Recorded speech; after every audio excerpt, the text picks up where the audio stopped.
Hello guys, আসসালামু আলাইকুম। কেমন আছেন সবাই? আশা করি সকলে অনেক ভালো আছেন। আলহামদুলিল্লাহ, আল্লাহর রহমতে আমি অনেক ভালো আছি। আজকে আমি রান্না করব কাঁচকলা আর ইলিশ মাছ। তো নিয়ে নিয়েছি কাঁচকলা আর কয় টুকরো ইলিশ মাছ। কাঁচকলা আর ইলিশ মাছ খেতে কিন্তু খুবই মজা লাগে।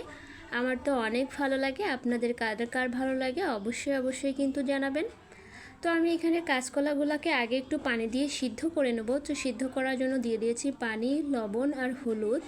এখন কলাগুলোকে দিয়ে দিচ্ছি। এই ভাপটা নিয়ে নিলে, ভাপটা দিয়ে নিলে কিন্তু কি হয় জানেন, একটু সিদ্ধ করে নিলে কলার যে কালো ভাব, আটা আটা ভাব, এটা কিন্তু আর থাকে না। খুব সুন্দর একটা কালার আসে।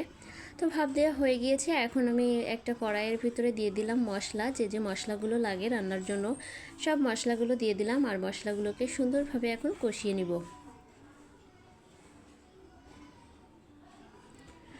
মশলাগুলো সুন্দরভাবে আমি একটু কষিয়ে নিচ্ছি। কষিয়ে নিয়ে এর ভিতরে দিয়ে দিব মাছগুলাকে একসঙ্গে আমি একটু জাল করে নেব।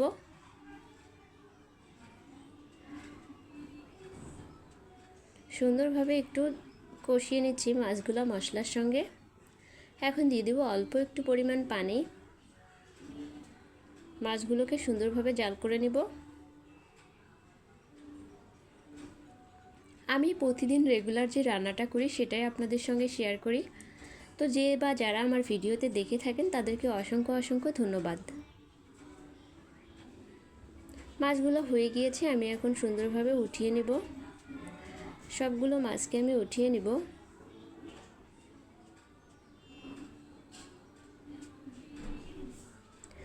এখন এই মশলাটার ভিতরে আমি দিয়ে দিব কলাগুলো দিয়ে আমি সুন্দরভাবে কষিয়ে নিব। খুব সুন্দরভাবে কষিয়ে নিব।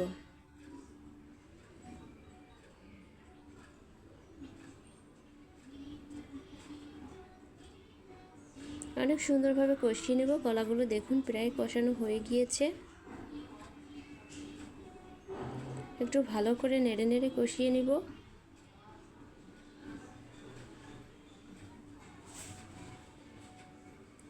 সম্পূর্ণ পানিটা শুকিয়ে গিয়েছে। এখন আমি দিয়ে দিব কলার ভিতরে পানি। কলা তরকারি একটু ঝোল ঝোল রাখতে হয়, তাই একটু বেশি পরিমাণ পানি দিয়ে দিব।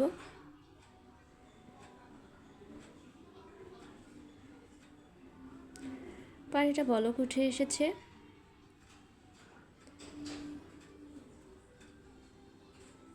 দেখুন রান্নাটা প্রায় শেষের দিকে। আমি এখন মাছগুলো দিয়ে দিব। মাছগুলো দিয়ে আমি এখন আর একটু সুন্দরভাবে জাল করে নিব। এখন আমি দিয়ে দিব ধনিয়া পাতা। শীতের সময় ধনিয়া পাতা দিয়ে তরকারি রান্না খুবই